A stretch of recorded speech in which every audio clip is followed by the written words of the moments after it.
បាទគ្រប់ជំរាបសួរប្រិយមិត្តអ្នកស្ដាប់ទាំងអស់របស់ Channel ឧត្តមមួយហើយថ្ងៃនេះខ្ញុំលើកយកសាច់រឿងមួយយកមកដំណើរចែកជូនប្រិយមិត្តស្ដាប់លេងកំសាន្តដែលសាច់រឿងមួយនេះគឺខ្ញុំទទួលបានពីបងស្រីម្នាក់ដែលគាត់មានមុខរបរជាជាងសាឡនគាត់បាននិយាយរៀបរាប់អំពីខ្លួនរបស់គាត់ផ្ទាល់តែម្ដងគាត់បាននិយាយថាគាត់បានចាញ់ប៊ីសនឹងអស់ខ្លួនប្រានដោយសារតែគ្រូទាយហើយគ្រូទាយនឹងពួកខំឲ្យគាត់ធ្វើនេះធ្វើនោះហើយហៅគាត់ទៅស្រោចទឹកហើយបន្លំប៉ះរបស់សំខាន់របស់គាត់អីចឹងណាហ្នឹងហើយខ្ញុំសូមអធិស្ឋានដល់បងនារីបងប្អូននារីដែលសារថា admin បើសិនជា admin និយាយទៅមានប៉ះពាល់អារម្មណ៍ប្រិយមិត្តអ្នកស្ដាប់ទាំងអស់ក៏សូមមេត្តាខន្តីអភ័យទោសដល់រូបខ្ញុំផងបាទហើយនេះក៏ជារឿងមួយដែលបងស្រីគាត់បានចែករំលែកមកជាសារដាស់តឿនទៅដល់បងនារីឬមួយក៏ប្រុសបើប្រុសមិនអីណាបើពិសេសបងប្អូនស្រីដែលគាត់វាថាមានបាក់ទឹកចិត្តបាក់អីចឹងទៅណារត់ទៅរកគ្រូទាយឲ្យស្រាតខោអាវឬមួយក៏ស្រោចទឹករំដោះគ្រោះរំដោះអី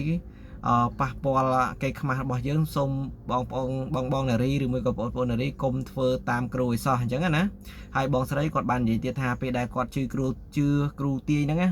គាត់ថាជីវិតគាត់ដុនដាបហ្មងគាត់ទៅរកគ្រូអញ្ចឹងណាហើយគាត់ដាក់ទំនើបឲ្យគ្រូហ្នឹងដូចជា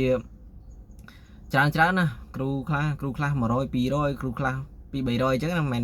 ថោកទេថ្លៃអញ្ចឹងណាហ្នឹងហើយអញ្ចឹងកុំឲ្យខាតពេលវេលាយូរយើងចូលទៅស្ដាប់សាច់រឿងលម្អិតជាមួយនឹង admin ទាំងអស់គ្នាតែម្ដងទៅតែបើសិនជាបានស្ដាប់ហើយសូមកុំភ្លេចជួយចុច like ឬមួយក៏ចុចជាវឬមួយក៏ចុច subscribe ដើម្បីទទួលបាននូវវីដេអូថ្មីទៀតពីខ្ញុំបាទអញ្ចឹងខ្ញុំបាទសូមរីករាយស្ដាប់ជាមួយនឹង admin ទាំងអស់គ្នាតែម្ដងទៅផ្ដើមនៃសាច់រឿងដំបូងមានបងស្រីម្នាក់គាត់អត់បានបញ្ចេញឈ្មោះទេគាត់បាននិយាយកាលពីដែលគាត់ហ្នឹងបានរៀនចេះសាឡនដំបូងអំឡុងឆ្នាំ2018ហើយគាត់បើកបានកន្លះឆ្នាំគឺគាត់អត់មានម៉ួយមានភ្ញៀវអីទៅធ្វើកញ្ចក់ធ្វើសក់ធ្វើអីទេហើយអាកាលហ្នឹងគាត់ថាអំឡុងឆ្នាំ2018ហ្នឹងគឺគាត់អត់តន់ចេះបង្កើត page បង្កើត Facebook អីបង្ហោះអីតាក់ទាញឲ្យមានភ្ញៀវមកចូលធ្វើកញ្ចក់ធ្វើអីទេអញ្ចឹងក៏អំឡុងពេលហ្នឹងណាគឺគាត់អត់ដឹងថាត្រូវធ្វើមិនទេគាត់ក៏បានឲ្យម្ដាយរបស់គាត់នឹងពឹងឲ្យទៅជួយរកគ្រូរកអីធ្វើឲ្យមានភ្ញៀវមានអីចូលមកអញ្ចឹងណាចូលមកធ្វើកញ្ចក់រកស៊ីឲ្យមានចង់និយាយថាឲ្យមានភ្ញៀវមានអីកុំឲ្យដាច់ឲ្យសោះអញ្ចឹងណាហ្នឹងហើយអាពេលហ្នឹងអំឡុងពេលហ្នឹងគឺគាត់មានអាយុ20ជាងហើយ22 23ហើយកាលហ្នឹងគឺគាត់ជឿគ្រូទាយខ្លាំងមែនតើពេលហ្នឹងងប់ងល់បដ អញ្ចឹងណាហើយគ្រូរបស់គាត់ហ្នឹងគាត់ថាដូចជានៅម្ដុំប្រែកទាហ្នឹងហើយគាត់បានបញ្ជាក់អញ្ចឹងនៅម្ដុំប្រែកទាហើយគ្រូហ្នឹងគឺជាគ្រូគឺថាមិនមែនជាគ្រូខ្មែរដូចជាគ្រូអីទេខ្ញុំភ្លេចបាត់ហើយគាត់ប្រាប់មិញគាត់ប្រាប់មុនហ្នឹងតិចហ្នឹងហើយដល់ពេលគាត់បានជឿគ្រូអញ្ចឹងទៅគាត់ឲ្យទៅម៉ែគាត់ទៅរកគ្រូផ្សេងទៀតរកគ្រប់ហើយអញ្ចឹងគ្រូដែលគាត់ស្គាល់ហ្នឹងគឺស្គាល់តាមមិត្តភ័ក្តិរបស់គាត់មិត្តភ័ក្តិហ្នឹងមិនមែនមិត្តភ័ក្តិស្នាលទេមិត្តភ័ក្តិដូចជាមិត្តភ័ក្តិគាត់ស្គាល់តាមប្អូនរបស់គាត់អញ្ចឹងណាហើយក៏រាប់អានគ្នាក៏ខៅទៅជាមិត្តភ័ក្តិទៅហើយគាត់បានស្គាល់គ្រូដែលគ្រូនោះមិត្តភ័ក្តិណែនាំឲ្យទៅស្រោចទឹកថាណែទៅស្រោចទឹកកន្លែងនោះម្ដងទៅគ្រូនឹងគឺថាបកែស័ក្តិសិទ្ធថាគ្រូប្រុសហើយគ្រូនឹងប្រុសមែនតែអាយុរៀងជ្រេដែរអាយុ50ជាងអីចឹងណាហើយដល់ពេលគាត់ក៏អូខេគាត់តាមមិត្តភ័ក្តិរបស់គាត់ក៏ទៅស្រោចទឹកនៅគ្រូហ្នឹងនៅផ្ទះគាត់របស់គាត់នៅម្ដុំផ្សារប្រែកទានៅរាជធានីភ្នំពេញយើងហ្នឹងឯងដល់ពេលដែលទៅដល់ហើយគាត់ទៅមិនមែនទៅតែឯងទេគឺគាត់ទៅមិត្តភ័ក្តិស្គាល់ទៅជាច្រើនអ្នកពេលដែលទៅដល់ផ្ទះគ្រូហ្នឹងគាត់ក៏បានប្រាប់ឲ្យនារីដែលទៅជាមួយគាត់ហ្នឹងឲ្យនៅចាំនៅក្រោមដល់ពេលអញ្ចឹងទៅហើយមិត្តភ័ក្តិរបស់គាត់ក៏សួរនាំដែរថាលោកគ្រូហេតុអីក៏នាំតែម្នាក់ហ្នឹងទៅទាំងតែម្នាក់អញ្ចឹងខ្ញុំមកស្រោចទឹកទាំងអស់គ្នានឹងឯងហើយគ្រូនឹងគាត់ថាឡើងទៅម្នាក់បានហើយព្រោះអីឡើងទៅច្រើនអ្នកពេកហើយទោសទឹកមុនអីហ្នឹងវាអត់ស័ក្តិសិទ្ធអីចេះចុះ1 2 3 4ណាប់គ្រូគេនិយាយរៀបរាប់ប្រាប់អញ្ចឹងទៅហើយបងស្រីហ្នឹងគាត់ដែលជាថាមានអ្នកសាឡនហ្នឹងអ្នកបង្កើតបើកសាឡនហ្នឹងគឺគាត់ក៏ឡើងទៅគ្រូហ្នឹងគាត់បានក៏បញ្ជាឲ្យបងស្រីហ្នឹងដោះខោអាវបងប្អូនដោះខោអាវស្លៀកប៉ុងទៅចង់ពងអញ្ចឹងដល់ពេលអញ្ចឹងទៅគាត់ក៏សួរថាគ្រូហេតុអីក៏បាច់ចាំធ្វើអញ្ចឹងដល់ពេលអញ្ចឹងទៅគាត់ថាអត់ឯងដឹងអត់អ្នកដែលមកឲ្យរកគ្រូ រកស៊ីអញ្ចឹងណាមកគ្រូធ្វើអាអញ្ចឹងណាគេកាត់សទ្ធិអស់ហើយបើអូនឯងអត់ចង់ធ្វើអញ្ចឹងទេគឺខ្ញុំអត់អត់ចង់ខ្លាចជាអ្នកមានអីទេអញ្ចឹងណាខ្ញុំបាក់ទេគ្រូហ្នឹងគាត់និយាយថាចេះបញ្ជាក់បងប្អូនតិច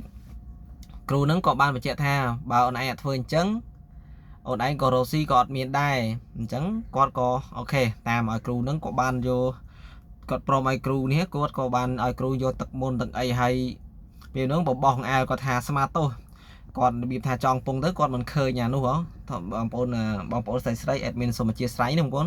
គឺយកមលូ3ស្លឹកមកយកមកប៉ះអាសដន់សងខាងអញ្ចឹងទៅហើយមកប៉ះអាកន្លែងសំខាន់ដល់ពេលអញ្ចឹងទៅគាត់ក៏ភ្ញាក់ថាលោកគ្រូស្រោចទឹកចាំបាច់ធ្វើអញ្ចឹងទៅអីដល់ពេលគាត់សួរបញ្ជាក់ម្ដងទៀតអញ្ចឹងណាគាត់ថាបើមិនធ្វើអញ្ចឹងទេគឺអត់ស័ក្តិសិទ្ធិទេបន្តមកលើកទី1អត់អីណាបងប្អូនលើកទី1អត់អីគាត់ថាលើកទី2ប៉ុនអត់អីហ្នឹងបងប្អូនគាត់នៅក្នុងចិត្តថាចម្លែក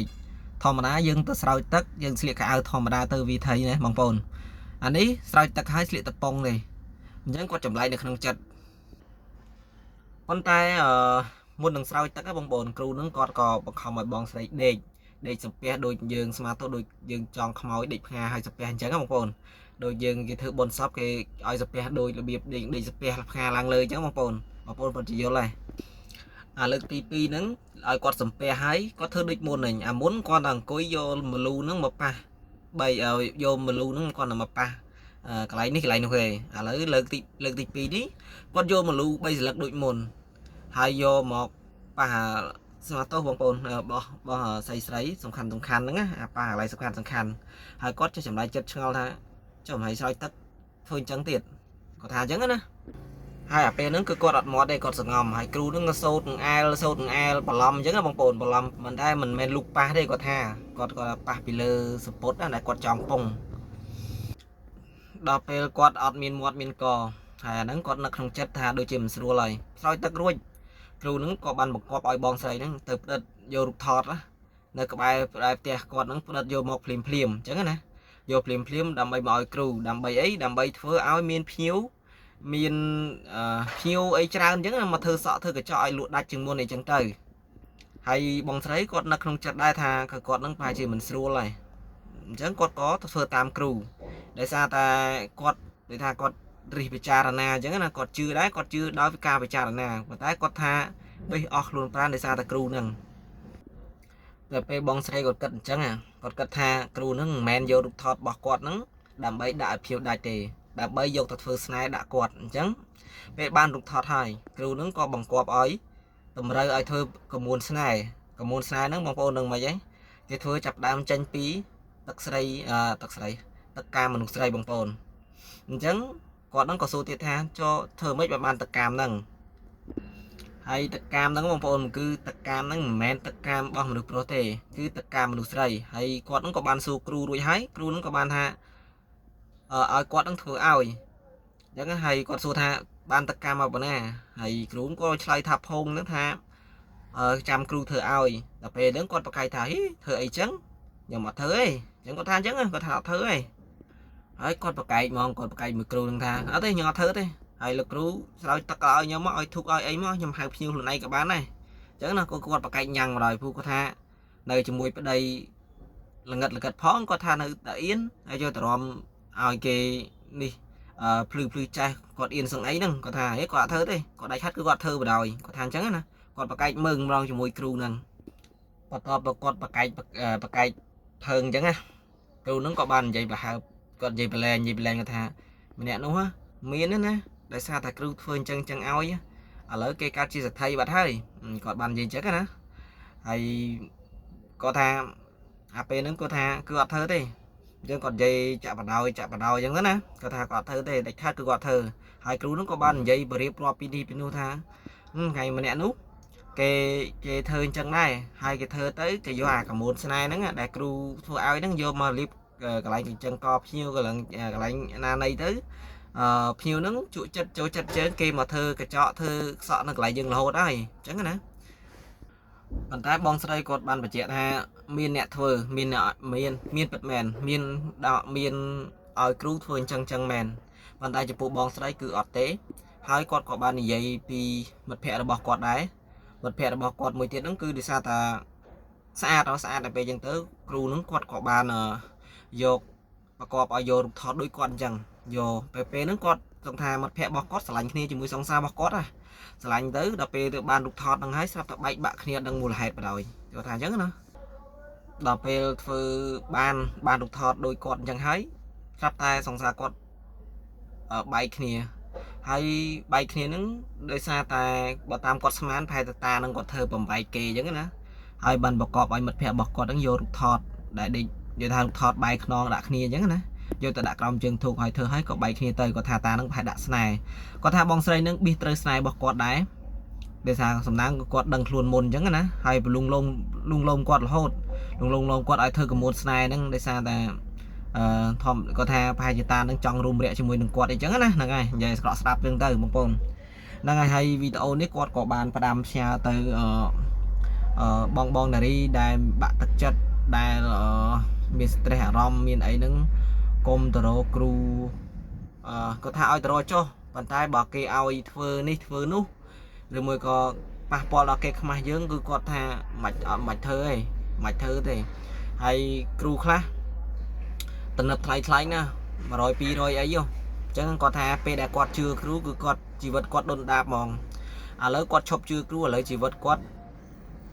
និយាយទៅល្អប្រសើរព្រោះថាមិនមែនសទ្ធិទេគាត់បាននិយាយអញ្ចឹងណាគាត់ចែកម្លែកមកមិនមែនសទ្ធិទេឥឡូវគាត់អាចជីវិតគាត់អាចរស់ស្រួលអីចឹងទៅហើយឥឡូវហ្នឹងគាត់ឡើងជឿគ្រូឥឡូវគាត់មានបានហើយគាត់ក៏តាមច្បាប់ធម្មជាតិរបស់គាត់ថាគាត់អត់ឡើងជឿគ្រូគាត់ជឿជាក់លើខ្លួនឯងការខិតខំប្រឹងប្រែងរកស៊ីអញ្ចឹងណាបងប្អូនគាត់ក៏បានប្រាប់ខ្ញុំថាយើងមានការតស៊ូទោះបីយើងមានឧបសគ្គគឺគាត់មិនអនុញ្ញាតឲ្យបញ្ចប់ជីវិតឬមួយក៏មិនទេអាហ្នឹងវីដេអូដែលគាត់បានផ្ដាំផ្ញើទៅបងនារីប៉ុន្តែបើគ្រូស្រីប្រឡំប្រុសហ្នឹងយកលុយយកកាក់តែបើគ្រូប្រុសវិញប្រឡំយើងយកខ្លួនប្រានយកអីចឹងណាបងប្អូនហ្នឹង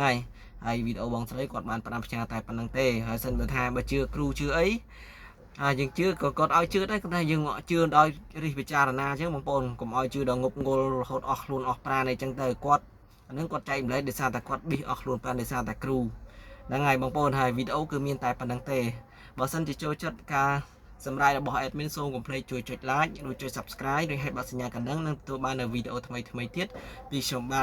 ទ admin.dom ក៏សូមអរគុណនិងសូមគោរពលាជួបគ្នានៅវីដេអូក្រោយៗទៀតបាយបាយ